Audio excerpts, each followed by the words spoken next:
There is a secret that has been hidden in plain sight for centuries, whispered among mystics, and encoded in the very fabric of existence itself. It's not found in ancient texts or complex rituals, but in something so simple, so immediate, that most people walk right past it every single day. This secret is that reality bends not to your effort, not to your struggle, not to your desperate pleading with the universe, but to your quiet, unwavering knowing. It responds to the gentle authority of a heart that has remembered its own power.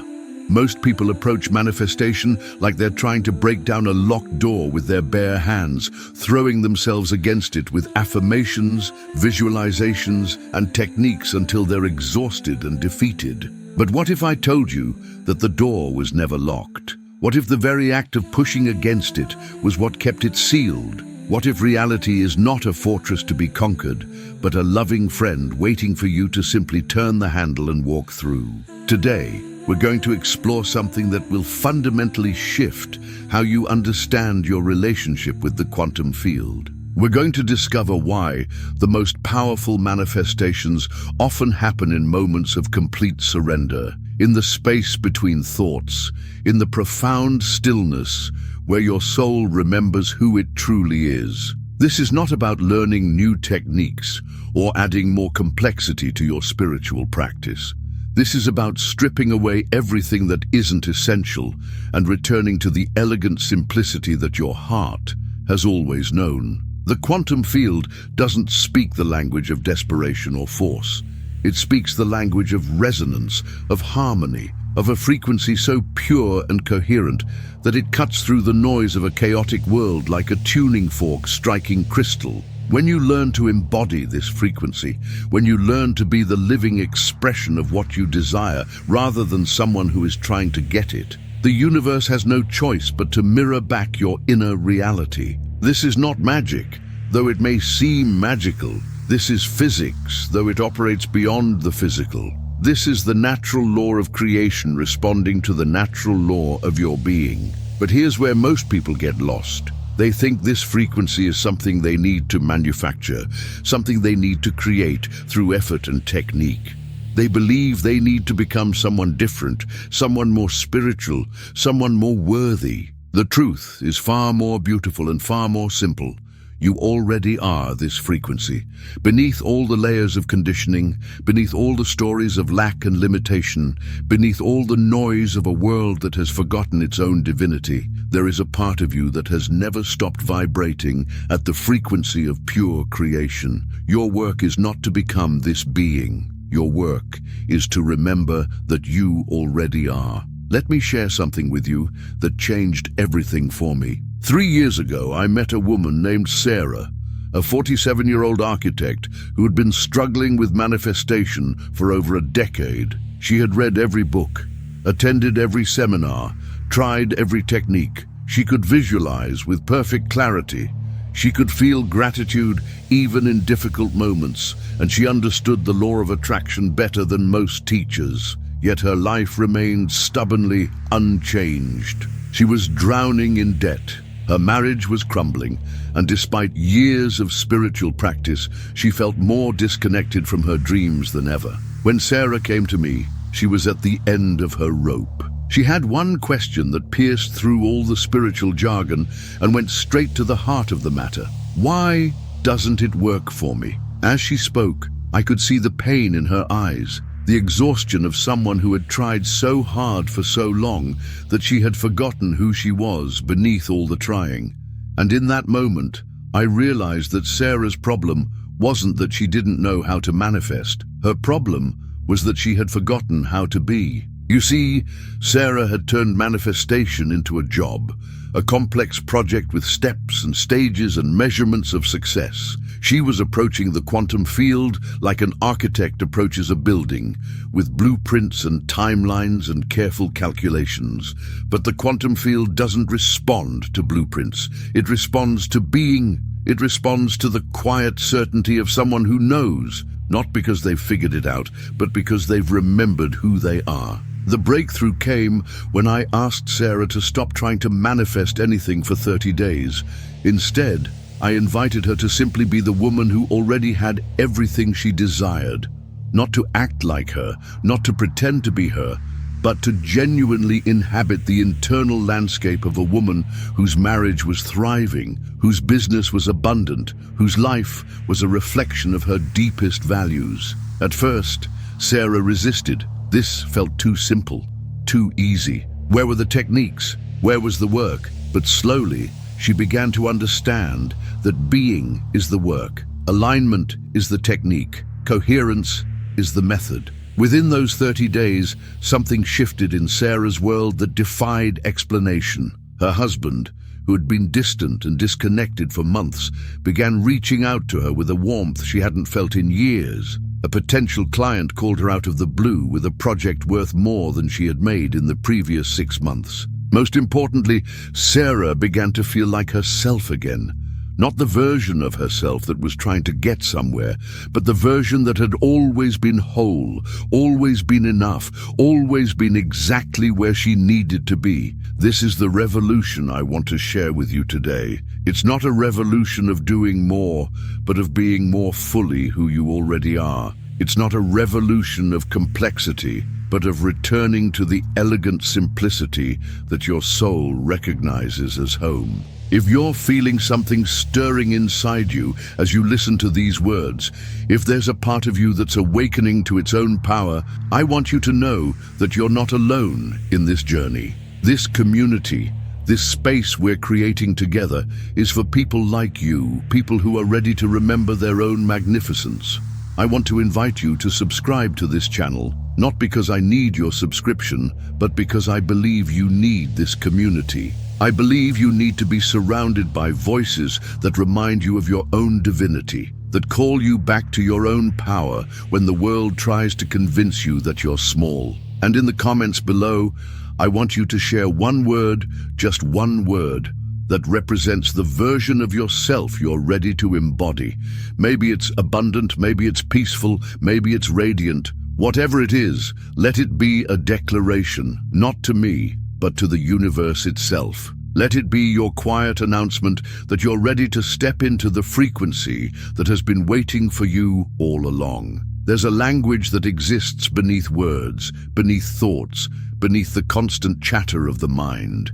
It's the language of frequency, of vibration, of the subtle energy that moves through every cell of your being and ripples out into the quantum field that surrounds you. This language is not learned, it's remembered. It's not practiced, it's embodied. It's not spoken, it's lived.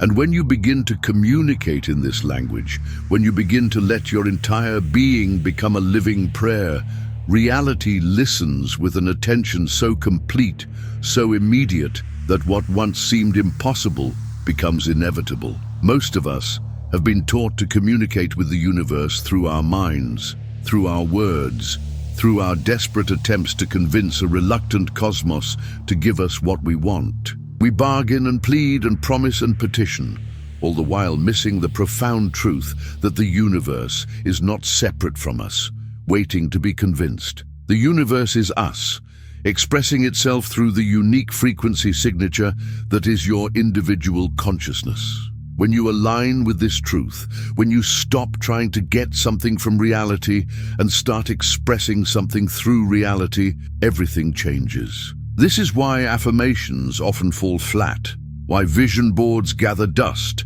why positive thinking can feel like swimming upstream against a powerful current. These techniques are operating at the level of the mind, but manifestation happens at the level of being. The quantum field doesn't respond to what you think about abundance.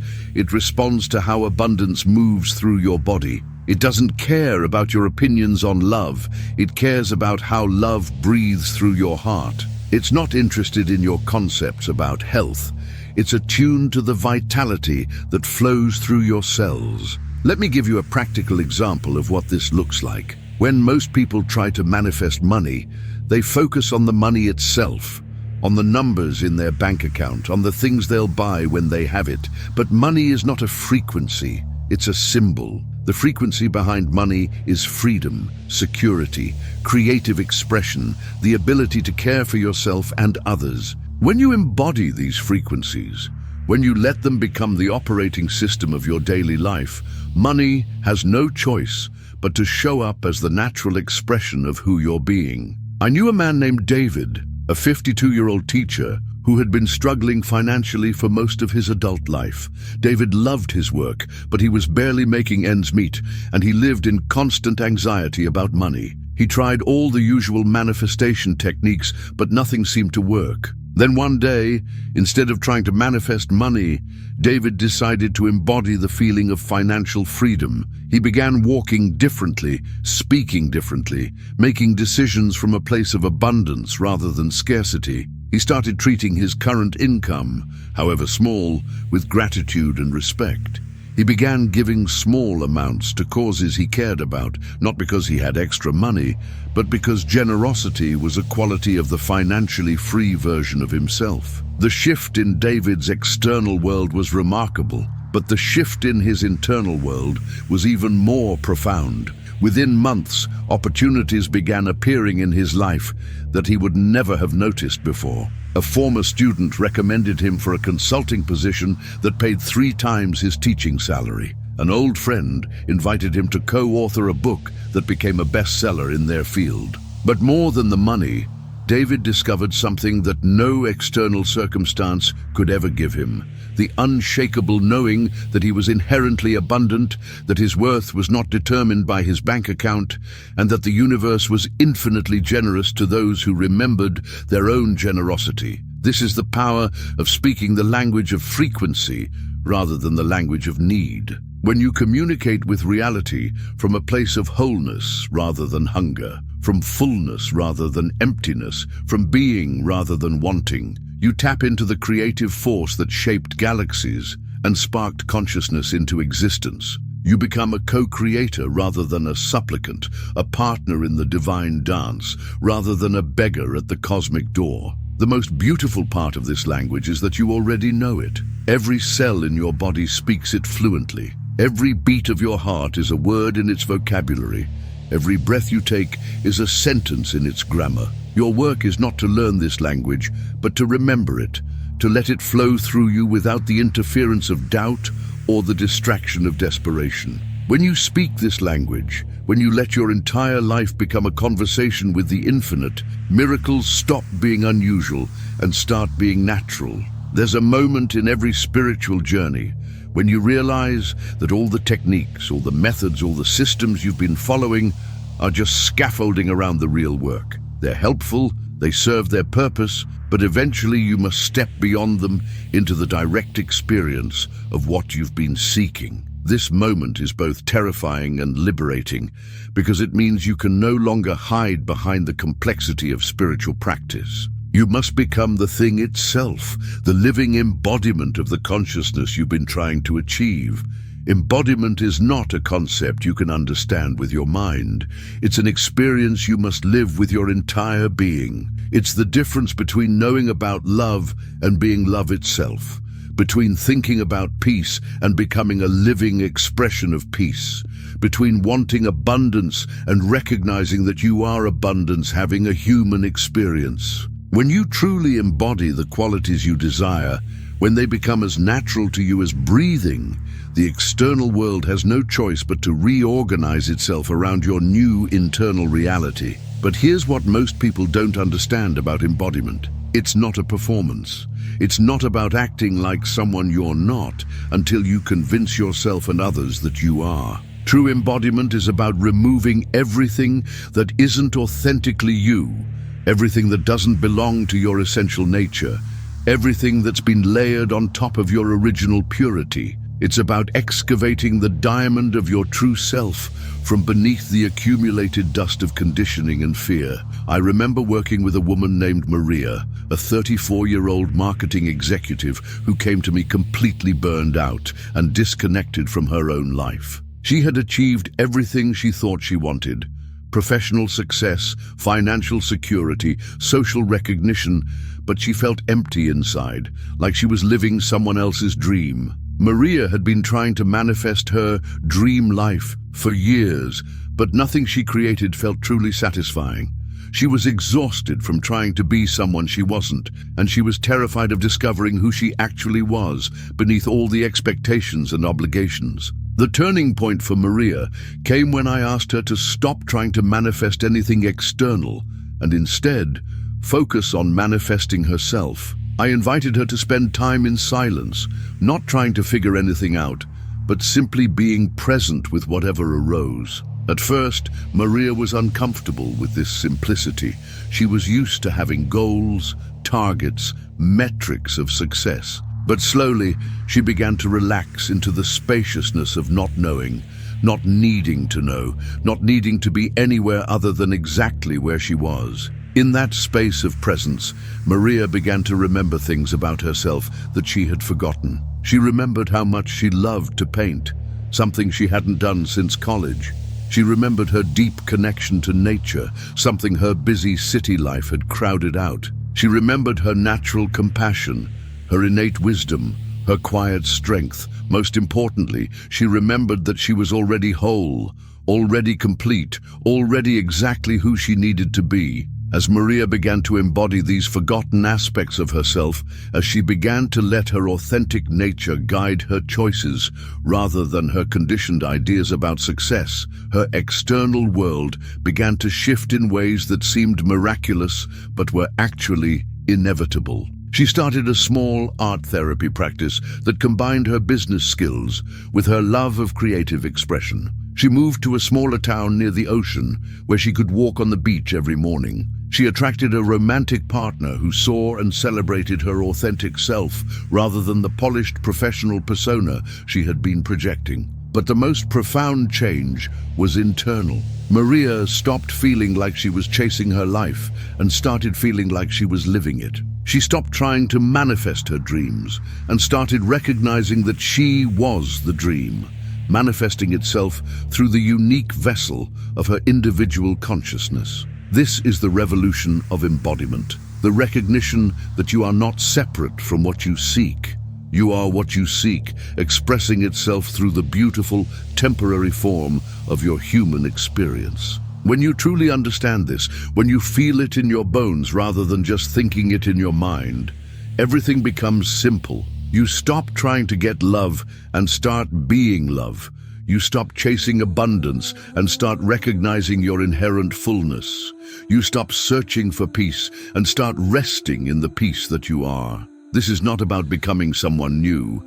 It's about remembering someone ancient, someone who has always been there beneath the surface of your seeking. If you're feeling called by these words, if something in your heart is recognizing itself in this message, I want you to know that this recognition is not accidental. You're here because you're ready for this remembering, ready for this return to your own essential nature. This channel exists to support that remembering, to be a voice that calls you back to yourself when the world tries to convince you that you're lost. I want to invite you to subscribe, not just to this channel, but to your own awakening. I want to invite you to be part of a community that understands that spirituality is not about escaping your humanity, but about discovering the divinity within it. And I want you to share your story in the comments below. Tell us about a moment when you remembered who you really are, when you felt the truth of your own being shining through. Your story matters, your experience matters, because it reminds others that they're not alone in this journey of awakening. What would you like to see us explore next in this space? What questions are burning in your heart? Let's continue this conversation.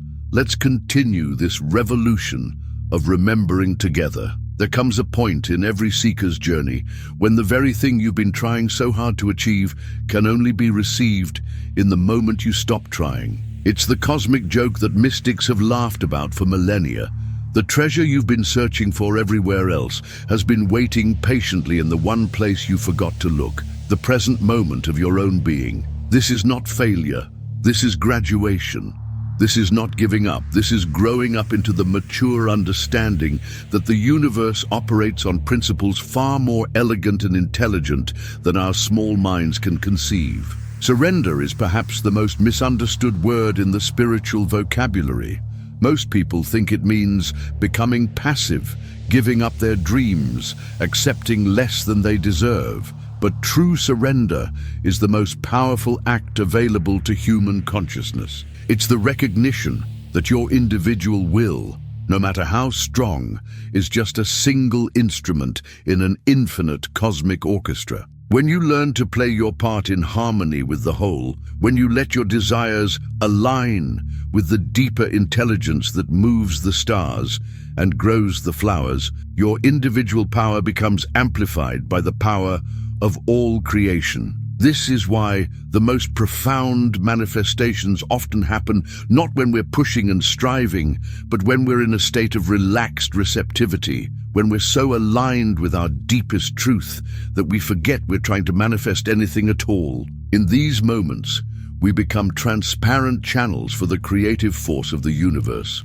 and what flows through us is not limited by our personal capacity, but expanded by our willingness to get out of our own way. I learned this lesson in the most unexpected way through a client named Robert, a 41-year-old entrepreneur who had built a successful tech company but had lost himself in the process. Robert came to me because he wanted to manifest a different kind of success, one that aligned with his values and brought him genuine fulfillment. He had tried every manifestation technique, every business strategy, every personal development program, but the harder he tried, the more frustrated he became. He was working 18-hour days, his health was declining, his relationships were suffering, and despite his external success, he felt like a failure. When I suggested that Robert try a completely different approach, one based on surrender rather than effort, he looked at me like I had suggested he give up breathing. His entire identity was built around being someone who made things happen, who forced results through sheer determination. The idea of letting go felt like spiritual suicide to someone who had survived and thrived through control. But Robert was desperate enough to try anything, so he agreed to an experiment. For 1 month, Robert committed to running his business from a state of surrender. Instead of forcing decisions, he learned to listen deeply to his intuition. Instead of pushing against obstacles, he looked for the flow around them. Instead of trying to control outcomes, he focused on being fully present to whatever was arising. At first, his mind was in constant panic, convinced that everything would fall apart without his constant vigilance. But slowly, something miraculous began to happen. Robert discovered that when he stopped trying to control everything, his business began to run more smoothly than it ever had. Decisions that used to take weeks of analysis became clear in moments of quiet listening. Problems that seemed insurmountable revealed elegant solutions when approached with presence rather than pressure. His team, freed from his micromanagement, began to innovate and collaborate in ways that surprised everyone. Most importantly, Robert began to enjoy his work again, to feel connected to his original vision, to remember why he had started his company in the first place. But the real transformation happened in Robert's inner world. As he learned to surrender his need to control external circumstances, he discovered an unshakable peace that didn't depend on anything outside himself. He realized that the security he had been trying to create through control was nothing compared to the security that comes from trusting the intelligence of life itself. He stopped being afraid of failure because he understood that every experience, whether labeled success or failure, was serving his evolution. This is the alchemy of surrender. It transforms the lead of human struggle into the gold of divine cooperation. When you surrender your small agenda to the larger intelligence that orchestrates all of existence, you don't lose your power, you connect to the source of all power. You don't become passive, you become aligned with the most active force in the universe, the creative principle that never stops expressing itself through new forms, new experiences, new possibilities. The beauty of surrender is that it's available to you in every moment, regardless of your circumstances. You don't need to change anything external to experience the profound peace and power that comes from aligning with what is. You can surrender your resistance to this moment, your argument with reality, your insistence that things should be different than they are. In that surrender, you discover that this moment, exactly as it is the doorway to everything you've been seeking. Surrender is not a one-time event. It's a continuous practice, a moment-by-moment choice to trust the intelligence that beats your heart without your conscious participation, that grows your hair while you sleep, that orchestrates the complex dance of atoms and galaxies without consulting your opinions. When you align with this intelligence, when you let it flow through your desires and dreams and decisions, you become a conduit for miracles, a living expression of the infinite creativity that is the source and substance of all existence. There's a laboratory hidden within your chest, more sophisticated than any technology humans have ever created. It's been running experiments in consciousness for every moment of your existence, gathering data about love and fear, expansion and contraction, harmony and chaos. This laboratory is your heart, not just the physical organ that pumps blood through your veins, but the electromagnetic field generator that creates the most powerful signal your body produces, a signal that reaches far beyond the boundaries of your skin into the quantum field that connects all things. Science has discovered something that mystics have known for centuries.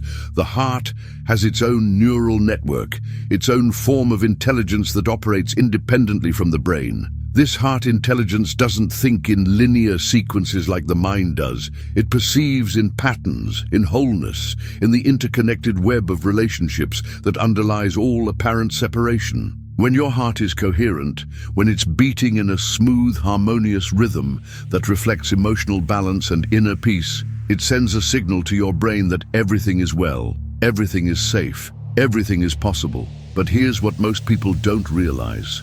This coherent heart state is not just beneficial for your personal health and well-being, it's the optimal broadcasting frequency for manifestation. When your heart is coherent, when the electromagnetic field it generates is smooth and harmonious, you become like a radio station that broadcasts clearly across vast distances. The quantum field can receive your signal with perfect clarity, and reality can respond to your deepest intentions with remarkable precision. Most of us, however, live in a state of heart incoherence most of the time. We're stressed, worried, frustrated, angry, or afraid, and these emotional states create chaotic, jagged patterns in our heart rhythm. It's like trying to broadcast a radio signal through a thunderstorm.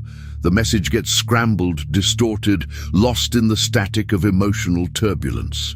This is why so many people struggle with manifestation despite having good intentions and strong desires.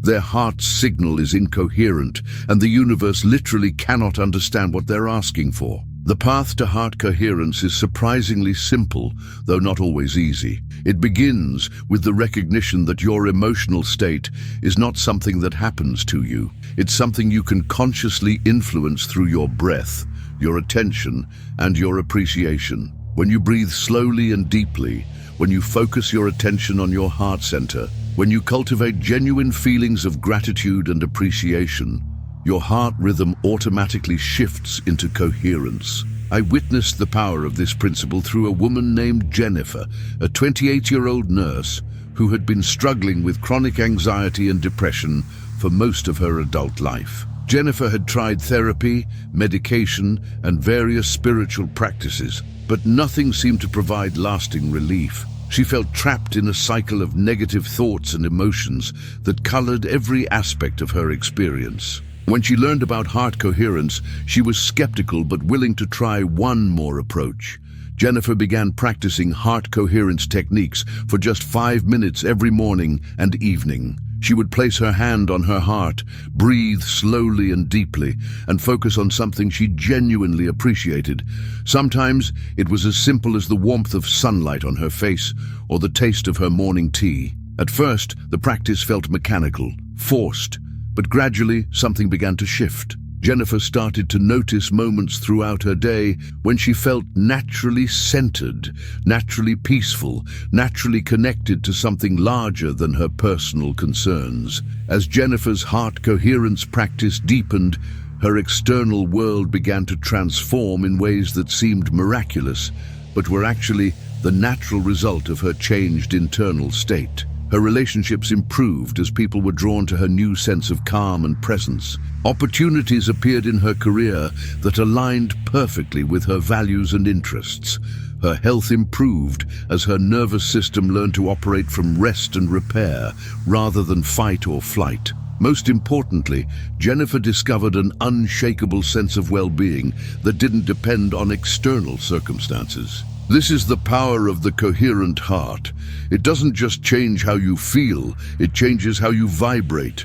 And how you vibrate determines what you attract, what you create, what you become. When your heart is coherent, when you're broadcasting a clear, harmonious signal into the quantum field, you become a magnet for experiences that match your internal state. You don't have to try to manifest anything, you simply become a living invitation for life to express its highest possibilities through you. The coherent heart is also the bridge between the personal and the universal, between your individual desires and the cosmic intelligence that orchestrates all of existence. When your heart is open and coherent, you naturally align with the evolutionary impulse of the universe itself, and your personal manifestations become expressions of this larger creative force. You stop trying to get things from life and start allowing life to express itself through you in increasingly beautiful and surprising ways.